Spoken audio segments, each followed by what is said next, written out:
Hello and welcome back again to my YouTube channel, The Mommy Jaja Vlogs. For today's video, magbabahagi ako ng pampaswerte sa negosyo. Kung kayo ay may mga negosyo na matumal at pakiramdam nyo ay parang palugi, kung kayo ay may mga negosyo na online at halos walang mga customers o mga buyers na bumibili. Kung kayo ay may balak na magtayo ng negosyo at kung kayo ay may mga dati ng negosyo pero kailangan nyo ng pampaswerte para mag-boom ulit ang inyong mga negosyo at dumugin kayo ng maraming customers at magkaroon kayo ng maraming benta at malaking kita, magkaroon kayo ng maraming mga mamimili ng inyong mga paninda, ng inyong business o mga negosyo ay mag-boom ulit o lumakas ulit. Meron akong ibabahagi na pampaswerte na makakatulong para maging malakas ulit at dumugin ng maraming customers ang inyong negosyo. Kung kayo ay naniniwala sa mga pampaswerte at panatiko kayo sa mga ganitong pamamaraan, ay wag na kayong magpatumpik-tumpik pa na panoorin, subukan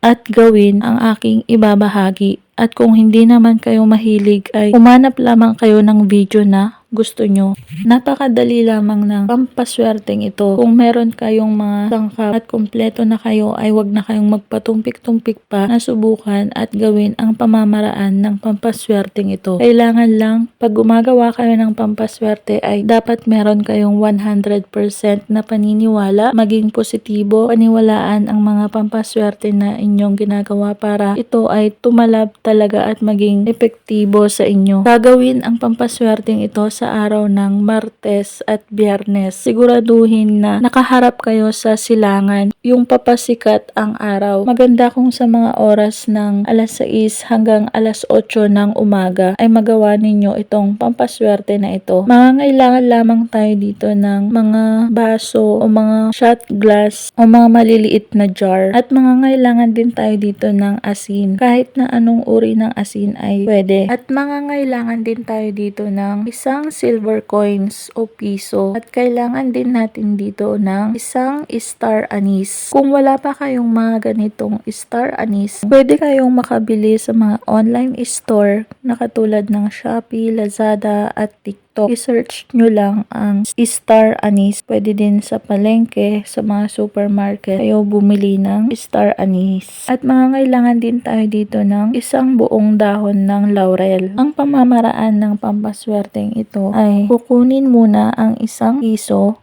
isang silver coins, at bubulungan ito ng bundle of money, come to me, bundle of money, come to me, bundle of money, come to me. 3 beses mong ibubulong ang chant na yon sa piso at saka mo ngayon ito ilalagay sa baso o sa mga shot glass o jar. Kailangan nakaharap yung tao. At saka mo ngayon ito pupunuin ng asin. Kailangan nag-uumapaw yung asin.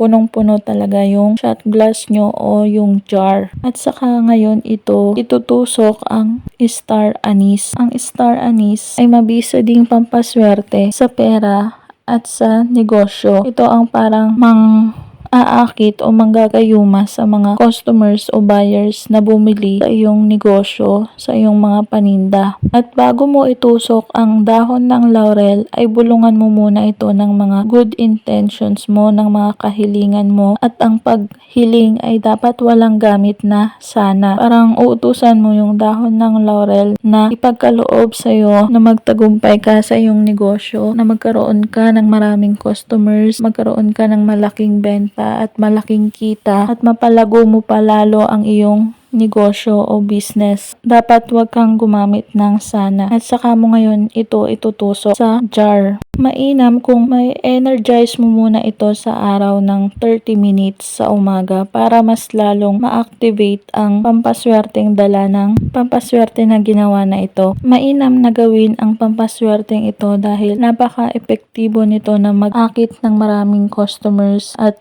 magugulat ka talaga na biglang magkakaroon ka ng malaking benta, malaking kita, at unti-unting nagbo-boom ang iyong negosyo, unti-unting lumalakas ang iyong negosyo. Basta gumawa ka lang ng gumawa ng mga pampaswerte at hahayaan mo lang dyan na mag-manifest at patuloy kang magtrabaho at dumiskarte sa buhay para ipagkaloob sa'yo ng universe ang mga kahilingan mo kung ikaw ay karapat-dapat. Kaya kung kayo ay gumagawa ng mga pampaswerte, ay dapat palagi pa rin sinasamahan ng pagkilos. Ang mga pampaswerte ay magiging gabay at magsisilbing pampaswerte lamang. Ilalagay ang pampaswerteng ito sa altar. Kung kayo ay may mga negosyo, ilagay malapit sa kaha, sa itaas ng cabinet. Kung kayo ay nag-online business, ilagay malapit sa inyong laptop o computer. At ang pagpapalit nito, kung nakita mo na natunaw ang asin, ay agad mo na itong palitan at saka ka gumawa ulit dahil negatibo ang epekto nito kung natunaw ang asin. Nasagap na nito ang mga negatibong enerhiya. Kaya gumawa ka ulit ng ganitong pamamaraan. Itaon mo lang sa araw ng Martes at Biyernes. Ang pagtatapon nito ay i-flush sa toilet bowl o ibaon sa lupa. Pwede itong tumagal hanggang 1 buwan. O kung nakita mo na natunaw na ang asin, ay agad mo nang palitan